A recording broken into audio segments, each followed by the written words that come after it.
Yo, what up? It's Benjamin D'Souza here, back with another classic. And I was inspired to make this video because of a live stream that I heard last night. And in that live stream, a person said, speaking about black women coming back to the table to negotiate. And this person lamented that they didn't think that black women, a lot of black women, will be able to come back to the table to negotiate for the simple fact that they waited too long. It's too late for them. And when I heard this, I instantly was reminded of the parable of the 10 virgins, parable that Jesus told back in the day. And I would like to share that with you. Then shall the kingdom of heaven be likened unto 10 virgins, which took their lamps and went forth to meet the bridegroom. And 5 of them were wise, and 5 of them were foolish. They that were foolish took their lamps and took no oil with them. But the wise took oil in their vessels with their lamps. While the bridegroom tarried, or, while the bridegroom was on his grind, building, they all slumbered and slept. And at midnight, hold on, let me stop right there, because I'm always talking about at the 11th hour. A lot of these chicks want to try to pull it out the fire at the 11th hour. And at midnight, there was a cry made, Behold, the bridegroom cometh. Go ye out to meet him. Then all those virgins arose and trimmed their lamps. And the foolish said unto the wise, Give us of your oil, for our lamps are gone out. But the wise answered, saying, Not so, lest there not be enough oil for us and you. But go ye rather to them that sell and buy for yourself. Let me stop right there. So I said to slow down. I want to stop right there.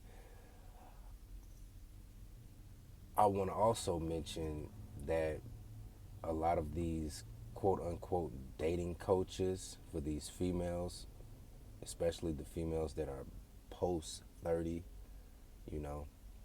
because in this parable, I think that the oil and the lamp is a metaphor for a woman, what she brings to the table for a man. Youth, beauty, compliance, submission, vitality, virtue, all that. The light that is produced from the lamp is that. The oil is the essence of where that light comes from. You see what I'm saying? And a lot of these dating coaches for these post 30 chicks are, these merchants who sell this oil. I'm not going to say they're snake oil salesmen per se, but I would rather call them lamp oil salesmen. Continuing. And while they went to buy, the bridegroom came, and they that were ready went in with him to the marriage, and the door was shut. Afterwards came also the other virgins, saying, Lord, Lord, open to us. But he answered and said, Verily, I say unto you, I know you not. Watch therefore, for ye know neither the day nor the hour wherein the Son of Man cometh. I think that parable is just so fitting to what we have today. And in Blackistan, as far as dating is concerned, got a lot of brothers out here busting up the ship pro, slaying the dragon, and getting stepped over for unproductive motherfuckers, slackers, if you will. And that's not by accident.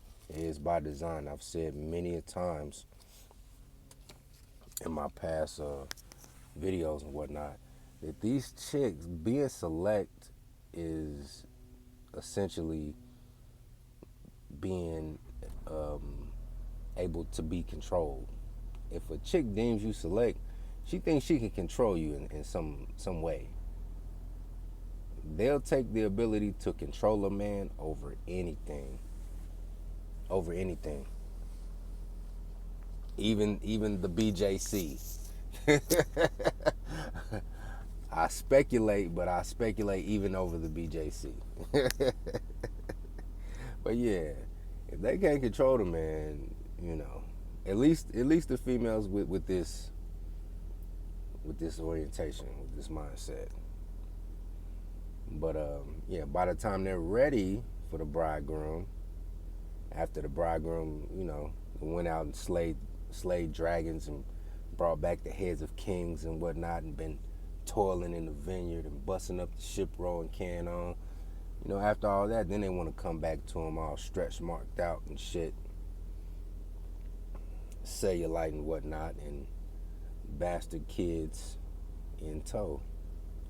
And that is just unacceptable. Unacceptable.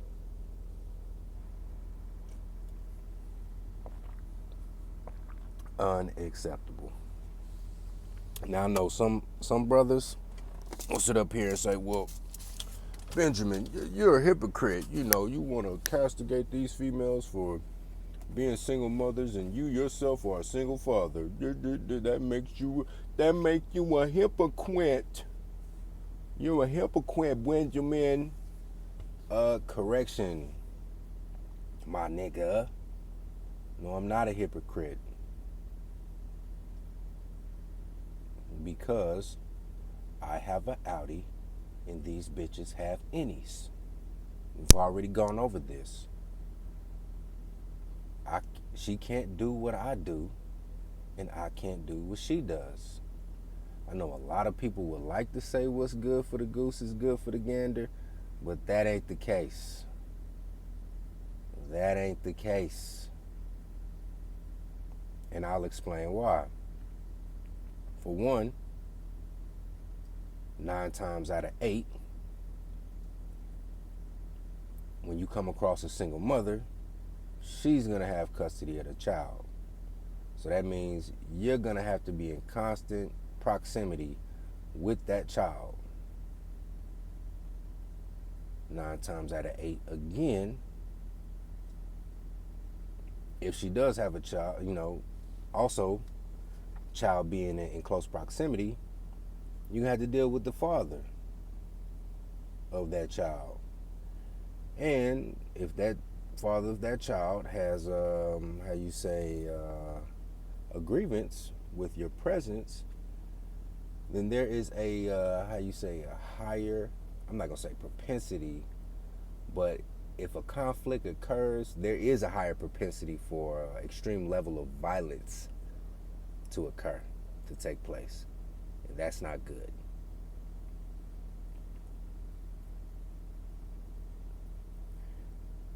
And finally, if she has the child, you're going to have to break bread eventually. Eventually. You gonna have to spend them ducats, them ducats, on them chillins, man. Eventually. It doesn't matter if you want to say, man, I'm just here for the bitch.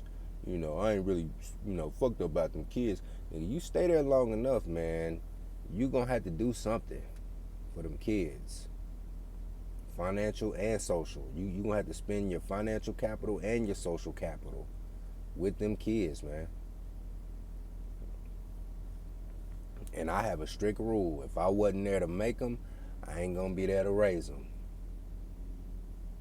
Period. Straight up.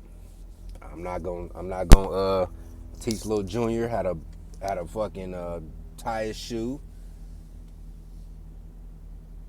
I'm not gonna teach him how to shave. I'm not gonna play catch with him in the backyard with the football and shit.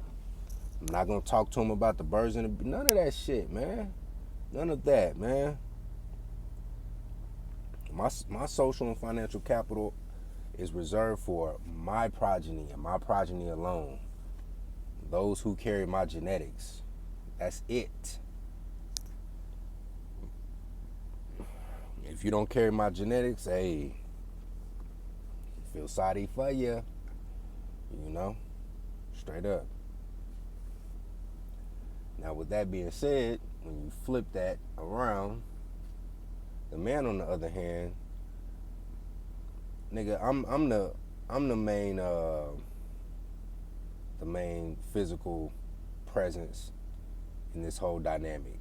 I'm the biggest, baddest presence in this dynamic. So even if my baby mama don't like the fact that I got a new chick, she can't do shit about it. You know what I'm saying? Even if she wanna come see about my new girl, nigga, I'm here. That shit ain't cracking. It's not cracking at all. I'm putting that shit to an end. And I highly doubt she gonna be able to convince one of her goofy ass relatives to come see about my new chick either. So, you know, I'm a safeguard against that.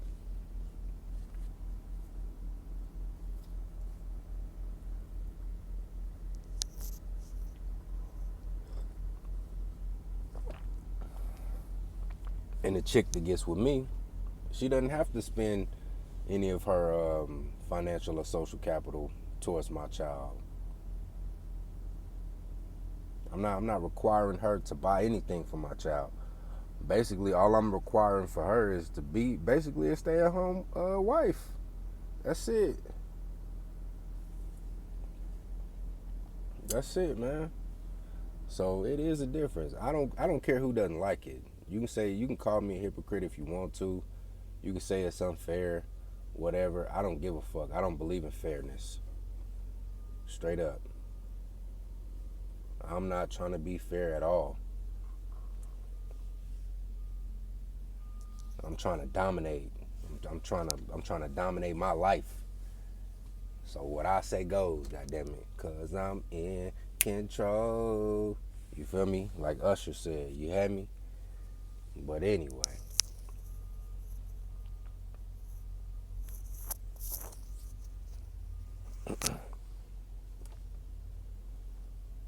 Oh yeah, and furthermore, another difference between a female with a child and a male with a child. When that female has a child, that is a body altering event. You know what I'm saying? Like bones move and cartilage move and shit rips open and whatnot. When a female on the female side, you know what I'm saying? That's akin to a buying a car that's been in an accident or something. You know what I'm saying? That's not the case with me. Yeah, I could skeet it up in my baby mama.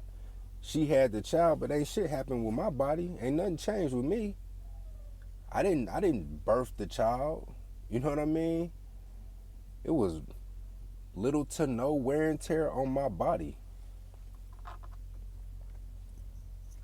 So why would I want to settle down with a chick that's been through one or two car crashes, essentially? You know what I'm saying? Like, nah. It's not the same. Sorry, ladies. Can't do what we do. It just doesn't work. I know it's so unfair. Oh my God, it's so unfair. I know. But it's the way it is. But yeah, man. Go check out that parable of the 10 virgins. I believe it's in Matthew chapter 25. Very fitting, man. Yeah, that's all I got.